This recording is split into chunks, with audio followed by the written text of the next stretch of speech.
азиза алиева дар мактаби интернети шаҳри бустон таълим мегирад. ӯ дар рӯзҳои муайян барои омӯзиши фанҳои дақиқ ба маркази таълимии латофат ки дар шаҳри хуҷанд маҳаллии 12 ҷойгир аст барои омӯзиш меояд.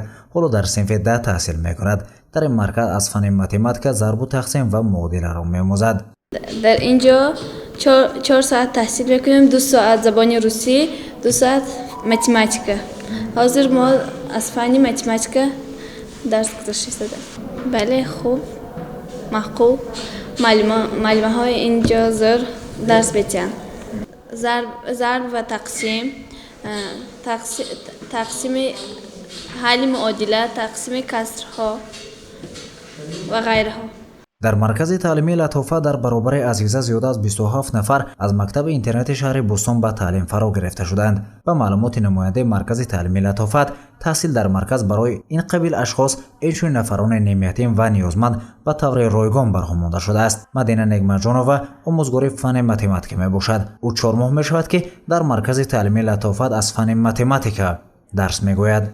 сину соли онҳо масалан гирем яке аз онҳо дар синфи 8, дигарашон дар синфи 10 ё ин ки дигарашон дар синфи 11 қарор доранд. барои ҳаминам аз рӯи оне ки мо тест мегузароним, маълумоти онҳоро мефаҳмем ки дар кадом дараҷаанд, аз ана ҳамин дараҷа сар карда дарси худро оғоз мекунем.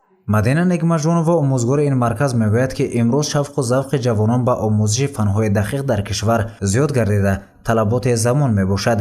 фирӯза ҳусейнова роҳбари ташкилоти ҷамъиятии маркази таълимии латофат зимни суҳбат баён дошт ки дар марказ барои нафарони ниёзманд, ятимон ва нимятимон омӯзиши забони англисӣ, русӣ, олмонӣ, омӯзиши фанҳои математика, дарсҳои компютерӣ, барномасозӣ, пазандагиву дӯзандагӣ ба таври ройгон барҳамонда шудааст.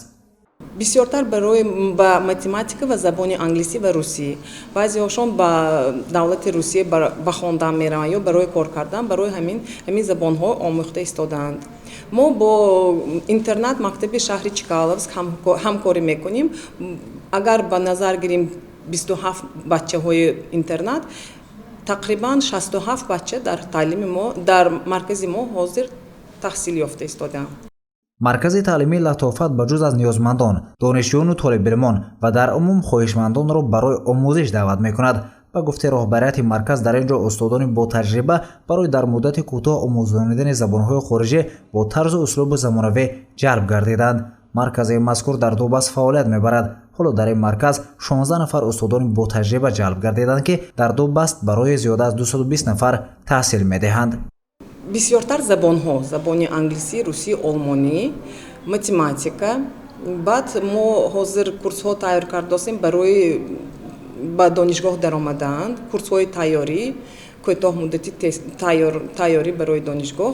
баъд агар мо ҳунаро гирем, агар фақат дӯзандагӣ ва пазандагӣ. баъзи донишҷӯёни мо пазандагӣ тамом карда ба Русия рафта кор мекунанд. повар, шеф-повар, су-шеф.